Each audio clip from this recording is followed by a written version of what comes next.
தொடக்க நூல் அதிகாரம் 5. ஆதாமின் வழிமரபினர். ஆதாமின் வழிமரபின் அட்டவணை பின்வருமாறு. கடவுள் மனிதரை படைத்த பொழுது அவர்களை தம் சாயலில் உருவாக்கினார். ஆணும் பெண்ணுமாக அவர்களை படைத்தார். அவர்களை படைத்த நாளில் அவர்களுக்கு ஆசி வழங்கி மனிதர் என்று பெயரிட்டார். ஆதாமுக்கு 130 வயதான போது அவனுக்கு அவன் சாயலிலும் உருவிலும் மகன் ஒருவன் பிறந்தான். அவனுக்கு சேத்து என்று பெயரிட்டான். சேத்து பிறந்த பின் ஆதாம் 800 ஆண்டுகள் வாழ்ந்தான். ஆதாமுக்கு புதல்வரும் புதல்வியரும் பிறந்தனர். மொத்தம் 930 ஆண்டுகள் வாழ்ந்த பின் ஆதாம் இறந்தான். சேத்துக்கு 105 வயதான போது அவனுக்கு ஏனோசு பிறந்தான்.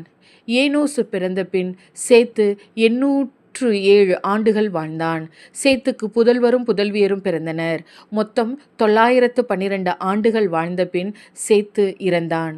ஏனோசுக்கு 90 வயதான போது அவனுக்கு கேனான் பிறந்தான். கேனான் பிறந்த பின் ஏனோசு 815 ஆண்டுகள் வாழ்ந்தான். கேனானுக்கு புதல்வரும் புதல்வியரும் பிறந்தனர்.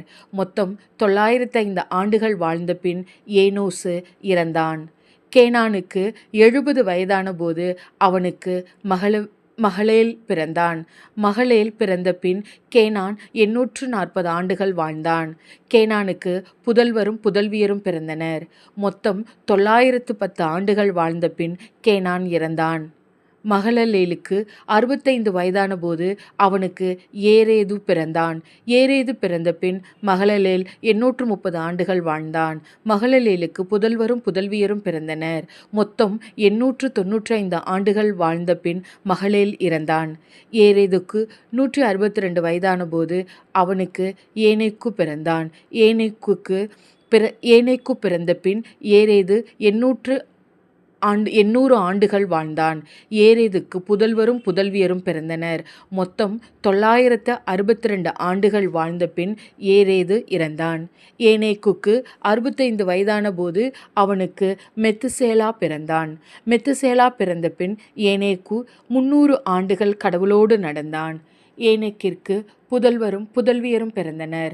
ஏனேக்குக்கு மொத்தம் 365 ஆண்டுகள் வாழ்ந்தான். ஏனேக்கு கடவுளோடு நடந்து கொண்டிருந்தான். பின்பு அவனை காணவில்லை, ஏனெனில் கடவுள் அவனை எடுத்துக்கொண்டார்.